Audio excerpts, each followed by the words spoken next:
Yo creo que la primera pregunta que hay que hacerse respecto de Fe y Alegría, ¿cuáles son las claves por las que Fe y Alegría es lo que es? No solamente que atiende a 1,5 millones de personas, que está presente en 20 países, que es reconocida su calidad, es reconocida la mística de la gente que trabaja en Fe y Alegría. ¿Dónde está la clave de eso? Creo que es una pregunta fundamental. Y yo creo que la clave está, pues bueno, en definitiva, la identidad, y una identidad que no se puede entender sin su espiritualidad. Yo creo que para entender la clave hay que pensar lo que Velas buscaba y lo que Velas descubrió. Velas buscaba ante todo eficacia. Velas era prototipo del hombre moderno insatisfecho con el mundo que se le da y que quiere otro mundo distinto, pero él quiere aportar a construir ese mundo. Y entendía que en la raíz de todo eso está la educación.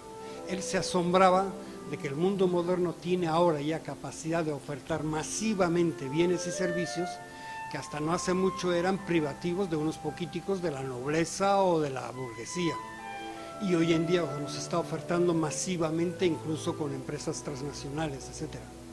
Como anécdota, Velas dice que el que se prepara para pastoral en Fe y Alegría debería estudiar incluso el funcionamiento de las empresas transnacionales. Son muy inhumanas, muy poco cristianas, pero son eficaces y debemos aprender no de lo inhumano, sino de la eficacia. Lo que buscaba era la eficacia. ¿Y cuáles están las claves para la eficacia?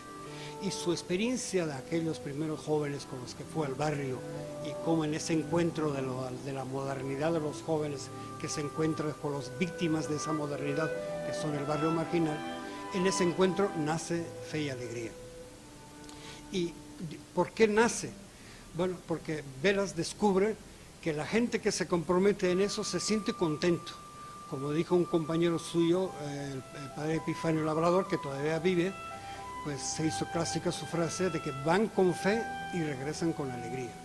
Y él iba descubriendo que su propuesta tenía una respuesta de la gente con entusiasmo y con emoción.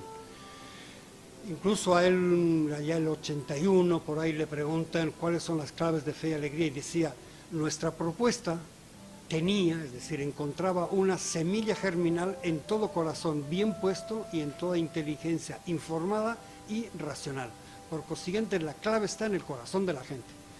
Entonces, la clave está en ese optimismo antropológico de que la gente tiene mucho más de bueno que de malo. Incluso una frase que yo cito muchas veces que me parece muy bueno, él dice, se ha dicho que no existe una verdadera alegría si no se está cerca del misterio. Yo creo que eso es verdad, porque la fe nos acerca al misterio de Dios que ha querido necesitar de nosotros para la salvación de nuestros hermanos. Ante este inexplicable misterio de predilección que nos enseña dónde está el sentido de la verdadera vida, se encienden todos los poderes de la alegría que transforma el mundo. Por consiguiente, la clave es esa alegría sentida dentro. En definitiva, es la espiritualidad, es la presencia del Espíritu. Por otra parte, Santo Tomás define los dones del Espíritu, cualidades o disposiciones que Dios crea en nosotros, por los que con gusto y facilidad seguimos los impulsos del Espíritu del orden salvífico, educar es salvar. Entonces, los impulsos del Espíritu por los que con gusto y facilidad lo hacemos, por eso Fe y Alegría a mí no me gusta considerarlo como algunos dicen, ha habido ahí unos héroes que han hecho esta obra tan fabulosa, sino ha habido gente que ha disfrutado haciendo esta cosa porque se le ha ofertado esa posibilidad y han logrado eso.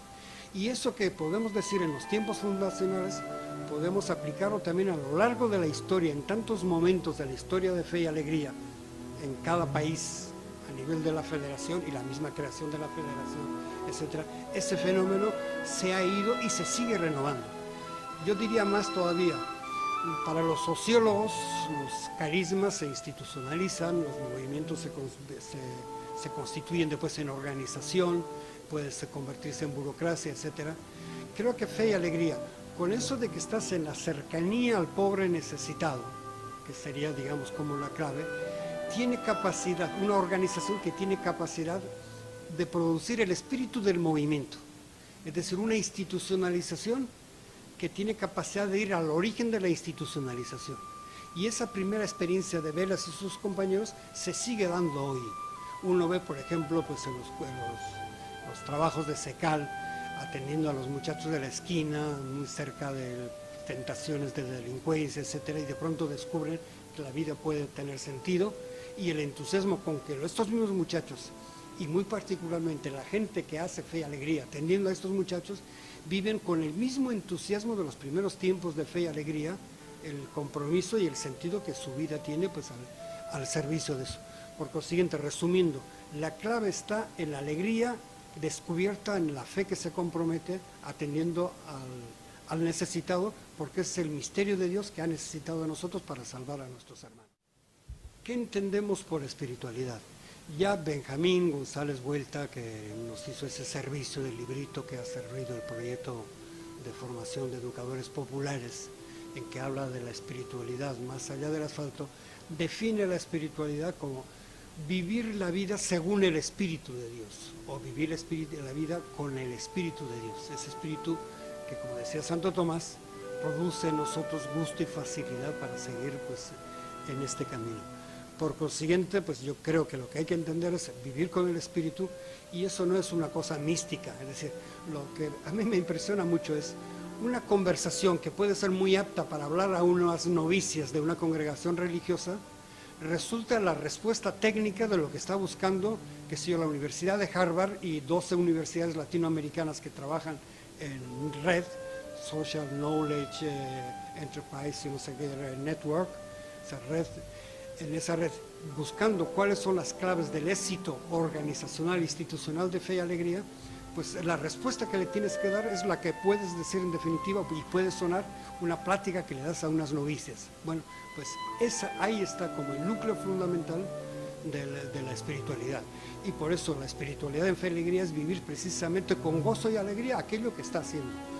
No por la tarea rutinaria que se me asigna, por la que me pagan. Evidentemente en los tiempos fundacionales, mucha gente que entraba en Fe y Alegría, los primeros actores de Fe y Alegría, venían desde una motivación religiosa, desde una experiencia religiosa, y eso fue un aporte notabilísimo.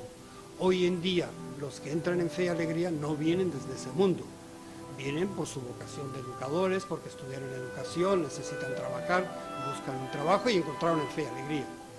Es un fenómeno constante, yo lo he experimentado en muchos sitios, lo he experimentado en Ecuador, estos años que he pasado allá en la dirección de Fe y Alegría Ecuador, lo experimento y reexperimento aquí en Venezuela. Te encuentras que gente que viene no por ninguna motivación propia de la espiritualidad de Fe y Alegría, pero normalmente como hecho sociológico, al cabo 2 años, 3 años, 6 años, pues de pronto se dice, caray, qué bueno eso de Fe y Alegría, y se enamoran y se entusiasman. Algunos tendrán a lo mejor algún tipo de formación positiva sobre lo religioso, lo que yo llamo la religión de la abuela, traían algo de eso. Bueno, Fe y Alegría les sirve para actualizar, sistematizar, modernizar, con nueva teología desde su experiencia, y lo van construyendo. Otros no traerán nada del mundo religioso, a lo mejor incluso actitud más bien despectiva, pero de pronto dicen, caramba, esto es una cosa seria, esto vale la pena por lo menos respetarlo, y posiblemente es una buena noticia para mí como educador y como persona que soy como educador, el descubrimiento de esta espiritualidad que en definitiva está, que no consiste en que tengo que ir a comulgar no sé cuántas veces o tengo que confesarme, sino la espiritualidad es precisamente en la tarea de mi profesión, pues de acompañar a los jóvenes y a los necesitados. Pero la espiritualidad no es un aspecto de la religiosidad, en todo caso la religiosidad nacerá de la espiritualidad. La espiritualidad es aquello profundo dentro de mí que no se explica por los mecanismos normales de mi persona constituida así o de la cultura en la que yo me he formado. Más allá de eso yo puedo vivir pues algo que me motiva mucho más. Si yo soy guayú, cerca de aquí tenemos pues los guajillos que decimos, los guayú, y bueno, ellos tienen cantidad de elementos ancestrales de la historia, de su identidad, etcétera, que les hace actuar de una determinada forma social. Ahí hay una espiritualidad, hay muchos elementos de espiritualidad, pero lo específico de la espiritualidad cristiana, bueno, esto no podemos hacer sino referencia a Jesús, a su historia, a su resurrección, que en definitiva es la resurrección de sus discípulos. La resurrección de Jesús ocurre más allá de la historia, la vuelta al Padre, no entendemos de eso, pero sí entendemos lo que ocurre con aquellos que fueron no videntes de Jesús, sino testigos de Jesús, es decir, vivieron esa experiencia, la hicieron suya, y aquella gente que no entendía mucho del mensaje de Jesús, y hasta el final hay hasta una contradicción continua entre Jesús y sus discípulos, y sin embargo a partir de esta experiencia de resurrección que han vivido, porque les ha transmitido su espíritu, reproducen el reino de Dios que Jesús predicaba, el reino de Dios que no es el cielo, y mucho menos, como a veces ha entendido, la iglesia. El reino de Dios es que Dios reine en nuestros corazones y que nosotros vivamos conforme a estos valores que Jesús vivió. Lo específico de fe y alegría, yo diría, es precisamente la alegría experimentada, reconocida y que resulta enormemente productiva para hacer las cosas que hace. Hoy en día hay una de las riquezas que creo que hemos crecido en fe y alegría es en la oferta del acompañamiento personal, especialmente en la posibilidad de hacer un itinerario personal de crecimiento, con los ejercicios espirituales, con retiros, con intercambios de experiencias, con campamentos en que organizamos, que pasamos sabrosamente, pero a la vez nos planteamos qué somos, etc. Entonces, lo característico, lo propio sería decir, esto me produce alegría, me produce satisfacción, me produce identidad, me produce que mi vida tiene sentido y vale la pena. De alguna manera nos reproduce juventud. A mí mi experiencia de fe y alegría, en que relativamente viejo me incorporé a fe y alegría, yo trabajaba en el centro social, en otra área con la revista SIC, pues para mí me hizo, digamos, como de alguna manera rejuvenecer. Incluso yo digo que los años más jóvenes de mi vida empezaron a los 70 años, porque tuve la oportunidad, que al principio me disgustó porque mi trabajo anterior estaba muy contento, pero de descubrir eso y vivir eso juntamente con la gente te hace vivir como con una nueva juventud, con un nuevo sentido para la vida y poder decir cada noche, caray, como que este día valió la pena.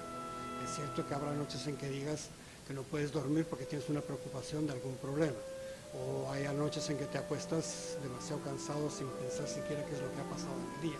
Pero poder decir normalmente la mayoría de las noches cuando te acuestas, este día valió la pena por aquella experiencia, aquel muchacho que me vino con este problema y se fue contento, por aquella reunión en que hubo pues esta propuesta que me hicieron, o este informe, o este proyecto que están elaborando y la gente lo está trabajando con entusiasmo, etcétera. Pues yo creo que eso es como lo propio pues, del vivir la espiritualidad del fe y alegría, ¿no? Pero a partir del tiempo del año 85 en que se aprobó, el 84 se aprobó, pero la aprobación formal fue el 85 del ideario.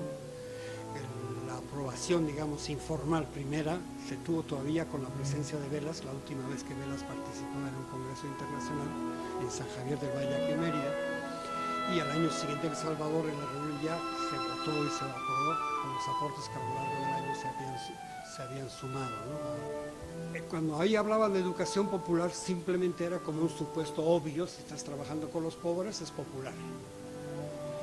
Ese sentido de alguna manera quedó cuestionado pues años más tarde, no muchos años después, en que irrumpió muy fuertemente en Venezuela y en toda América Latina los planteamientos de Freire y su escuela, ¿no? De entender el sentido popular. Ahí había mucho de crítica al sistema escolar formal y crítica también al funcionamiento de Fe y Alegría.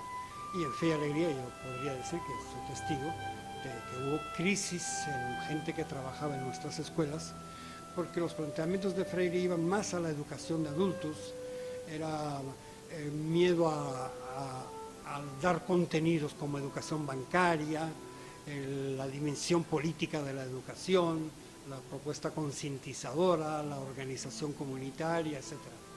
Esto por una parte produjo crisis en Fe y Alegría y búsquedas y algunos encuentros.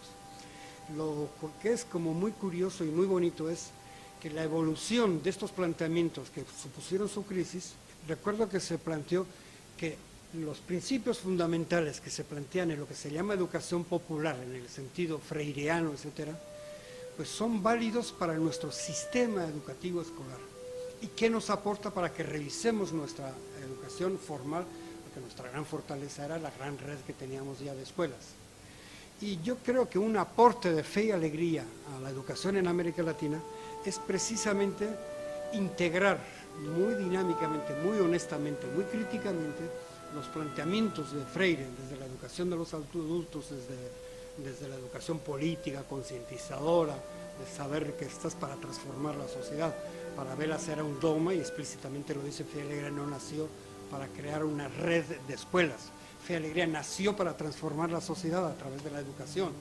Por consiguiente, estos planteamientos que venían de lo que es probablemente educación popular, ¿no? Pues fueron hicieron cuestionar, hicieron revisar, y es bien interesante en una serie de congresos, después de ese de Cali, 4 congresos seguidos, creo en Guatemala, en Asunción, en Bogotá, fueron 4 congresos seguidos en los que se planteó concretamente cómo entendemos la educación popular. Y creo que un aporte de Fe y Alegría a la educación en América Latina es el poder integrar lo formal educativo desde el niño hasta el adulto, y a la vez con ofertas de tipo y experiencias que nos enriquecen también lo rutinario de la escuela, etcétera. Esa integración creo que es un aporte de Fe y Alegría a la educación popular en América Latina, para que no quede solamente como una cosa que ocurrió en aquellos casos, aquellos años 60, 70, en que la gente se entusiasmaba con la educación como proyecto político, etcétera, donde hubo mucho voluntarismo, mucho esfuerzo, muy generoso, pero también hubo agotamientos de proyectos porque la sociedad no se cambiaba, etcétera. Entonces, esa institucionalización desde lo escolar hasta programas, hoy en día son bastantes programas específicamente de educación de adultos que tienen mucho de aquello que era novedad y aporte en los años 60, 70 de Freire, que se dio, pues son los programas de SECAL o los programas, el Yujo también tiene pues, elementos de ese tipo cuando sea más formalmente universitario, o programas de trabajo comunitario de la federación, etcétera. Entonces, esa dimensión de la educación popular creo que ha sido, pues, agradecer a todo lo que se puso, digamos, como aporte que hizo toda la corriente de Freire, y a la vez el aporte de Fe y Alegría, pues, a esta tarea que todavía sigue siendo tarea, no hemos cambiado. Bueno, yo para terminar diría que Fe y Alegría tiene la capacidad como de entusiasmar, sigue siendo todavía proyecto, es evidentemente realización, pero es un camino como buena noticia, y no solamente para el mundo religioso, el mundo cristiano, etcétera. Incluso aún a nivel académico, hemos tenido reuniones convocadas por el Banco Mundial, por el Banco Interamericano de Desarrollo, las Naciones Unidas, que ha incorporado a Fe y Alegría en el ECOSOC, en el poco siguiente Fe y Alegría puede hacer propuestas. Bueno, pues todo esto es, en definitiva, como diría yo, fundamentalmente de celebrar la alegría de que ocurrió eso, que fue histórico, pero que a la vez es presente. Lo mismo que decimos, yo celebro que Jesús vivió hace 20 años, pero a la vez celebro que esa vida también es presente para nosotros. Y uno puede decir desde nuestras experiencias, o la experiencia, supongamos que lo hemos vivido tan apasionadamente, de los Monseñor Romero, los jesuitas de El Salvador, bueno, tantas cosas de compromiso. Pues estas cosas que los hemos vivido con dolor y gozo, con sentido, y uno dice, esto es verdad, porque aquello de los apóstoles que los azotaron y salieron contentos de haber sido hallados dignos de sufrir por la causa de Jesús, esto es verdad porque aquello fue verdad. Y aquello fue verdad, yo doy testimonio de que aquello fue verdad porque yo estoy experimentando que esto sigue siendo verdad. Y eso es lo que dice Fe y Alegría.